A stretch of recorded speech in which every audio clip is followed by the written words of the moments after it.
என் அன்பு தமிழ் உறவுகளே, அன்பு வணக்கம் உறவுகளே. என்னுடைய பதிவுக்கு நான் தான் பொறுப்பு.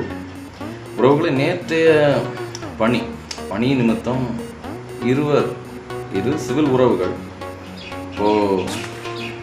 வார்த்தை பூரா இதுக்கு ரெண்டு இருக்கும், மாறி மாறி திடீர்னு அடிதடியில் ஈடுபடுத்தாங்க.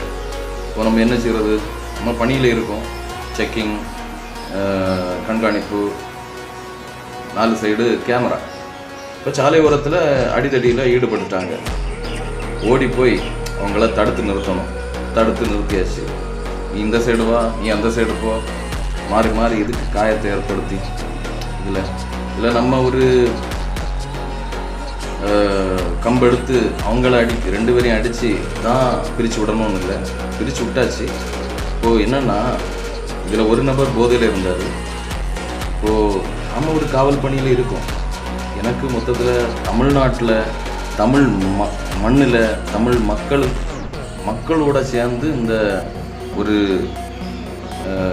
என்ன சொல்கிறது, மக்கள் சேவை காவல் பணியில் ஈடுபடணும்னு ரொம்ப ஆசை. நாம் எஸ்எஸ்பி பார்த்தீங்களா, நமக்கு இங்கே நேபாள், பூட்டான் பார்டரில் டியூட்டி, வேறு பெனிஸ்தே.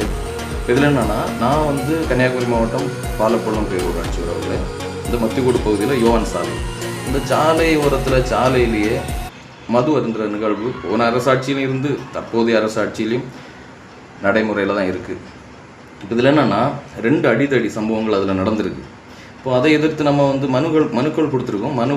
ஆட்சியருக்கு, போன ஆட்சியர் அழகு மீனா அவர்கள் இருந்த நேரத்தில் நான் இப்படி 2 அடிதடி எல்லாம் நடந்திருக்கு. இதில் இந்த வழிப்பாதையில் மது அருந்துறாங்க பொது வழிச்சாலையிலேயே அப்படின்னு. குறைந்தபட்சம் அபராதமாவது விதிக்கணும் இல்லையா? அரசாணை வெளியிட்டு பொது இடங்களில் இந்த மாதிரிப்பட்ட செயல்கள் செய்கிறவங்களுக்கு அபராதங்கள் குறைந்தபட்சம் விதிக்கணும். இது என்னுடைய தரப்பில் உள்ள கருத்து. இப்போ நம்ம இதில் என்ன சொல்ல வரோம், எல்லாமே சட்டம் ஒழுங்கு சம்பந்தமான எந்த ஒரு பிரச்சனைக்கும் போதை தான் மூல காரணமாக இருக்க போகுது. ஏன்னா பாலப்பள்ளம் பேரூராட்சி, அது பக்கத்துலேயே மதுபான கடை திணிக்கப்பட்டிருக்கு. என்ன செய்கிறது?